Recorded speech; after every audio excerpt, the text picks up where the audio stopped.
Right, you're here with Yoda, and Chad is on the camera. G'day Chad, from Extreme Hobby. G'day in Yoda. Brisbane, Australia. And we're testing the FlightLine made by FlightLine F7F Tigercat. We've just put it together at the field, so build video not required. It took us about 30 minutes to actually get it going and get it set up, get the transmitter set up. It was so simple, it's ridiculous. We've just had a test fly, we filmed that before. Everything went well. I had 2 clicks of up elevator trim and that was it. So we'll go and do a second flight and I'll talk you through it, guys. It's a very simple setup.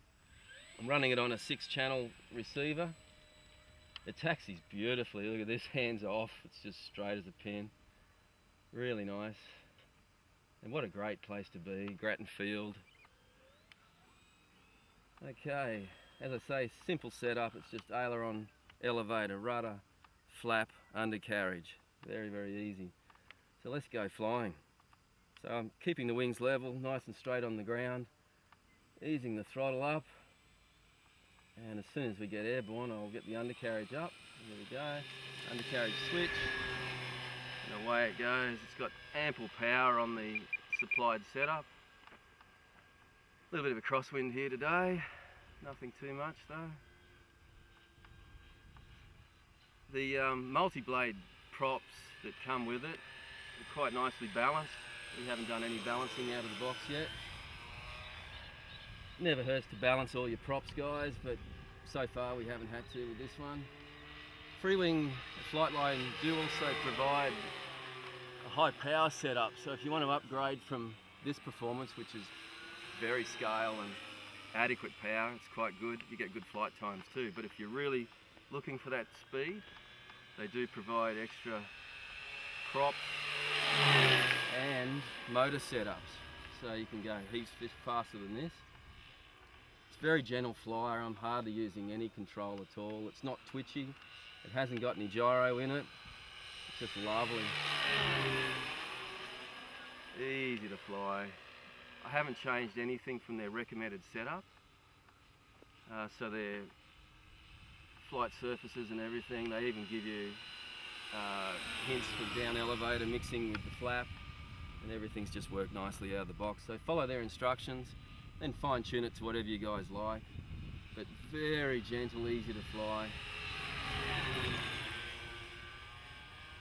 Well mounted upside down too. That was only about 3 or 4 mil of down elevator holding it. Been cruising around mostly at half throttle and occasionally hitting it up to full throttle for the faster parts of the flight. It's very predictable. It's got a very slow stall too. When I landed it was almost walking pace. Just go and do a 360 orbit here. Very steady. It doesn't overroll, it hasn't got any nasty tendencies. We haven't done a spin test yet, but we'll do that in a minute. I'll just try the flap for you guys too. I'll come through. First stage of flap, there was no trim change.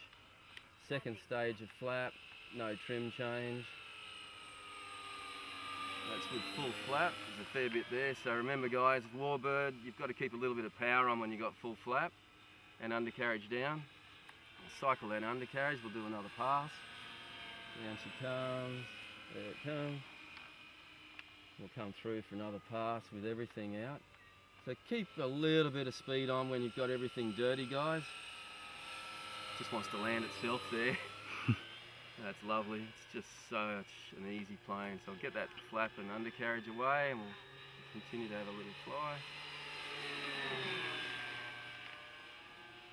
A victory roll.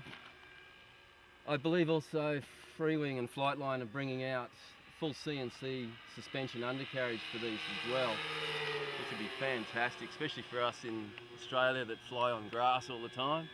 It'll just soak up all those bumps. So that's a highly recommended accessory. I'd definitely buy it for this. I don't think it'll be too expensive. And just a great package all around. Easy to transport too, guys. There's only 4 plugs you've really got to deal with to take the wings off and 4 screws. And you can transport this thing easily in a small compact car.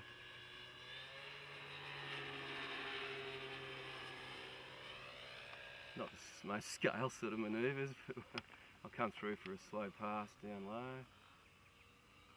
But very simple to fly. If you can fly a trainer well, you'll be able to fly this equally well. Very forgiving. So it runs on two 4-cell recommended 3000 to 4000. We're running it on 3300s here at the moment for this flight. And it balances out very simply. There's plenty of room in the battery bay. No issues whatsoever as far as fitting the batteries in. Everything's easily accessible.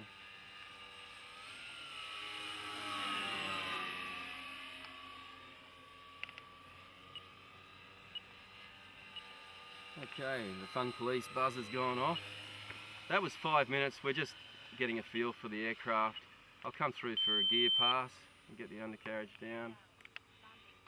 Full flap. I'll get that down, we'll go into circuit. I'll land from the west. You don't have to do big circuits with these, they're very forgiving. Big wing, nice light wing loading. So I'm coming off the power as we round out and just hold the elevator. And look at that. It's beautiful.